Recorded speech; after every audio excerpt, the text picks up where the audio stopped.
जय हिंद बच्चों, welcome to my science class. आज हम साइंस की बुक का chapter 10 soil erosion and its conservation, मिट्टी का क्षरण और इसका संरक्षण हम कैसे कर सकते हैं या इसको सुरक्षित कैसे रख सकते हैं। Page number 73। Let's start. The topmost layer of the earth is called soil. पृथ्वी की सबसे ऊपरी सतह परत को मिट्टी कहा जाता है। It is made up of tiny pieces of rocks and remains of dead plants and animals. यह चट्टानों के छोटे छोटे टुकड़ों और मृत पौधों और जानवरों के अवशेष से बनी होती है। आपको बोलते हैं ना, बताते हैं कि कोई पक्षी मर जाए या जो वेस्ट पेड़ पौधे होते हैं तो उनको मिट्टी के नीचे दबा देना चाहिए। तो जो हम मिट्टी के नीचे दबाते हैं वही हमारी टॉपमोस्ट लेयर होती है।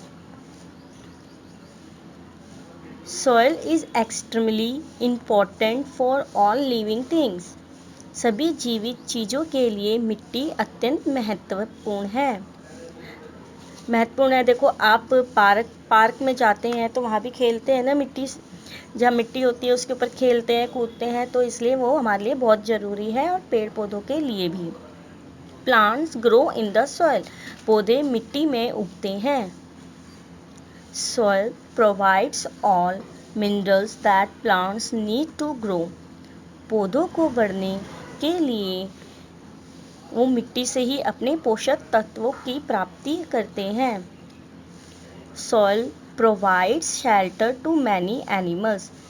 मिट्टी कई जानवरों का घर है। आपको पता ही होगा कौन कौन से जानवर मिट्टी के अंदर रहते हैं। Earns and earthworms make their home. चींटी और केंचुए अपना घर मिट्टी में ही बनाते हैं। Many micro organism live in the soil. अनेक सूक्ष्म जीव मिट्टी में रहते हैं। These help in maintaining the fertility of the soil. इससे मिट्टी की उर्वरता को बनाए रखने में मदद मिलती है। मतलब ये जो जानवर मिट्टी में रहते हैं ये मिट्टी को अच्छी और उपजाऊ बनाते हैं। Crops grow well only in the top soil. फसल के लिए ऊपरी मिट्टी ही सबसे अच्छी मिट्टी होती है। Therefore, farmers preserve the top soil for better crop. क्योंकि किसानों ने बेहतर फसल के लिए ऊपरी मिट्टी को सुरक्षित रखा है या समझा है कि ऊपरी मिट्टी पे ही खेती अच्छी। सॉइल एरोजन, मिट्टी का क्षरण। अब हम पढ़ेंगे कि मिट्टी की कौन कौन सी लेयर होती है और कितनी लेयर्स होती हैं। Soil is form in layer. मिट्टी परतों में बनी होती है। The upper most layer of the soil is called the top soil.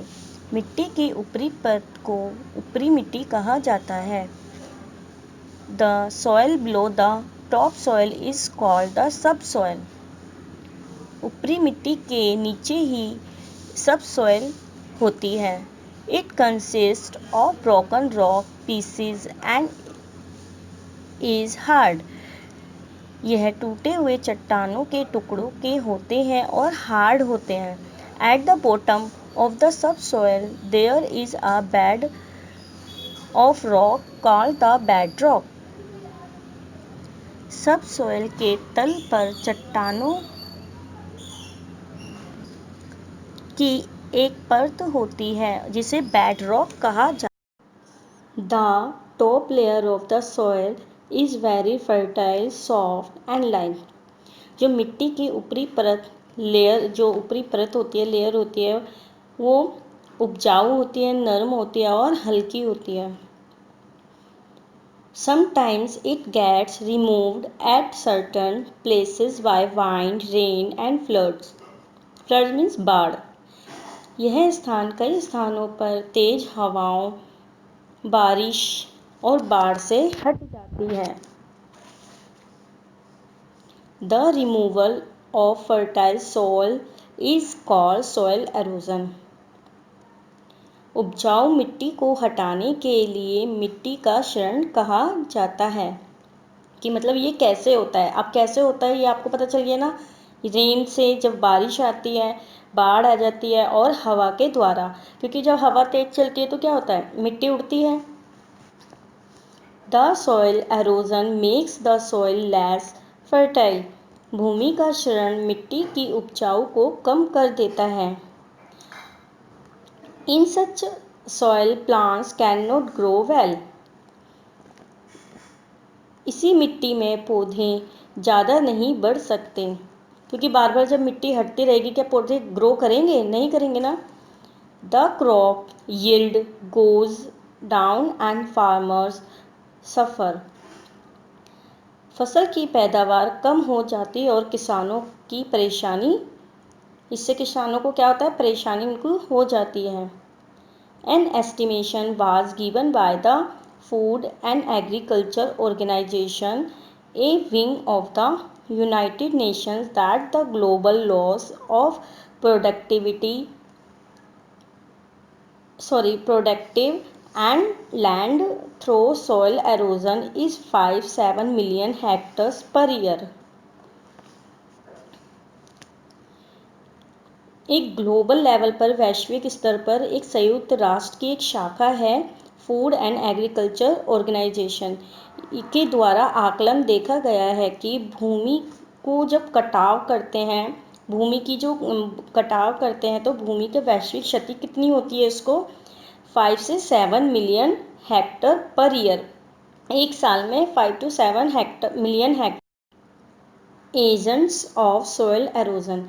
अब मिट्टी के क्षरण के एजेंट कौन कौन से हैं, मतलब कैसे कैसे नुकसान होता है, तो उनके बारे में पढ़ेंगे। कौन कौन है इसके उत्तरदायी। The factors that are responsible for soil erosion are called the agents of soil erosion. ये कुछ फैक्टर रिस्पॉन्सिबल होते हैं जो हम आगे पढ़ेंगे सॉइल एरोजन के लिए। The main agent of soil erosion are, जो मेन एजेंट है कौन कौन से, wind, water and human activities, मानव क्रियाएं। वाइंड से, वाटर से और मानव क्रियाएं जो करते हैं उसके द्वारा, उनसे क्या होता है, सॉइल एरोजन होता है। Wind, first is wind. Wind से कैसे होता है पढ़ेंगे आगे। The top soil is soft and light. जो टॉप सॉइल होती है नरम और हल्की होती है। Strong wind remove unprotected top soil and deposit it somewhere else. जब तेज हवाएं चलती हैं और असुरक्षित जो ऊपरी मिट्टी को हटा देती है हवा से और कहीं और जाके वो इकट्ठा कर देती है, जमा कर देती है। The farmers are badly affected when the wind blow away the top soil. इससे किसान बुरी तरह से प्रभावित होते हैं जब हवा ऊपरी जमीन को कटाई को दूर कर देती है। जब जमीन पे जो फसल उगाते हैं और जब तेज हवाएं चलती है तो मिट्टी को हटा देते हैं और जिससे फसल नष्ट हो जाती है। फ्रॉम अ फील्ड, एक क्षेत्र में, in desert areas a lot of sand is blown away by the wind. रेगिस्तान इलाकों में हवा के कारण ढेर सारी रेत उड़ती है। In fact a whole sand dune shifts from the place to another due to wind.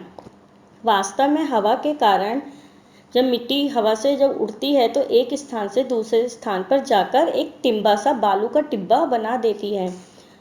The roots of plants are left bare and they die. तो पौधों की जड़ें क्या होती है, जब मिट्टी हट जाएगी तो उनकी जड़ें दिखने लग जाती है और फिर वह मर जाते हैं। Do the following activity to understand the soil erosion by wind.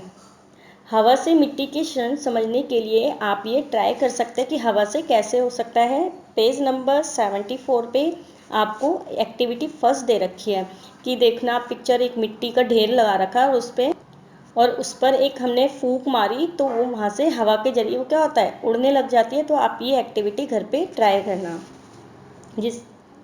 जिससे water is the major agent of soil erosion. जो वाटर है एक मेजर एजेंट है सॉइल एरोजन के लिए। When it rains heavily the top soil which is rich in nutritions and humus is carried away. जब heavy rainfall होती है, आप खुद देखोगे, अब बारिश का मौसम है, जब तेज बारिश आती है तो वो क्या करती है, मिट्टी को बहा के ले जाती है अपने साथ। The top soil from the hills and mountains is wash down the into the river. तो पहाड़ों पर क्या होता है, पहाड़ों पर और पहाड़ों की ऊपरी सतह को नदियों तक बहाकर ले जाती है। Due to this soil erosion the hill slopes में ढलान no longer remain fit for cultivation. मिट्टी के क्षरण के कारण ही पहाड़ी ढलान अब खेती के लिए उपयुक्त नहीं है, क्योंकि वहाँ पे जब बरसात होती है तो पानी जो जितना भी मिट्टी होती है पानी के बहाव से नीचे आ जाती है नदी के अंदर। The river carry the soil and mud with it from the hills. When it reaches the plains, the current of the river slows down and all the soil gets deposited on the river bed. जब वह मैदान में जाती हैं तो नदी की धारा नीचे की ओर बहती है और सारी मिट्टी नदी के तल पर जमा हो जाती है। This deposition of soil on the river bed is called slitting. नदी के ऐसे ही बहाव को जब वो डिस्पोजिट हो जाती है, इसको क्या कहा गया है, स्लेटिंग कहा गया है। Silting makes many rivers change their courses. Silting से ही कई नदियाँ अपना रास्ता बदल लेती हैं। This causes flood and loss of crops, life and property.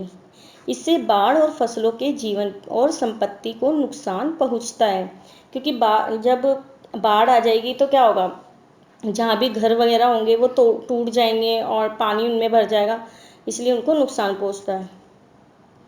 अब do the following activity to understand the soil erosion by water. अब पेज नंबर 74 पे ही आपको एक्टिविटी 2 दे रखी है, ये आप ट्राई करना।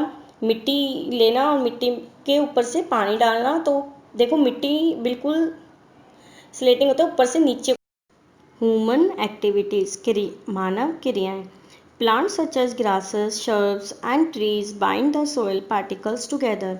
ये जितने भी पौधे होते हैं, ग्रासेस होते हैं, शर्ब्स, ट्री होते हैं, वो मिट्टी को बांधे रखती हैं छोटे छोटे पार्टिकल्स से अपने।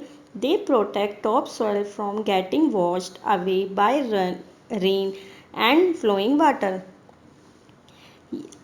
दे प्रोटेक्ट टॉप सॉइल, और ये ऊपर की टॉप सॉइल को प्रोटेक्ट करती हैं इनको बहने से बचाने के लिए। They also protect the soil from being blown away.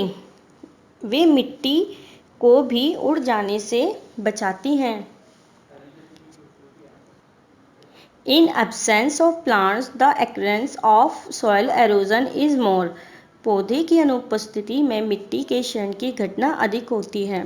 आपने देखा होगा जब पेड़ों, इसलिए बोलते हैं पेड़ों की कटाई नहीं करनी चाहिए, ये ज़मीन को पकड़े रखती हैं, इनको रूट के जरिए, और बाढ़ आने से बच जाते हैं। अब ये ह्यूमन एक्टिविटीज़ कैसे नुकसान पहुंचाती है। We need wood for many purpose. अब वुड जो लकड़ी होती है हमें पेड़ों से प्राप्त होती है, हम कई यूजेस के यूज़ करते हैं to meet the demand of wood. और अब वुड की जो डिमांड है बढ़ती जा रही है। Man has been cutting down the trees in forest. इसलिए मैन क्या कर रहा है, आदमी पेड़ों की कटाई कर रहा है जंगलों में से। कटिंग डाउन ऑफ ट्रीज और डिफॉरेस्टेशन इंक्रीजेज सॉइल एरोजन। पेड़ों की कटाई और डिफॉरेस्टेशन की जो बढ़ते जा रहे हैं, इससे क्या होता है, मिट्टी को क्षति पहुंचती है। When trees are cut the soil becomes loose. तो जब ट्री कट हो जाती है तो मिट्टी को नुकसान होता है। It is then easily carried away by wind and water. यह तत्व आसानी से हवा और पानी से दूर ले जाते हैं। Therefore indiscriminate cutting of trees or deforestation should be stopped to stop soil erosion and to protect our forest.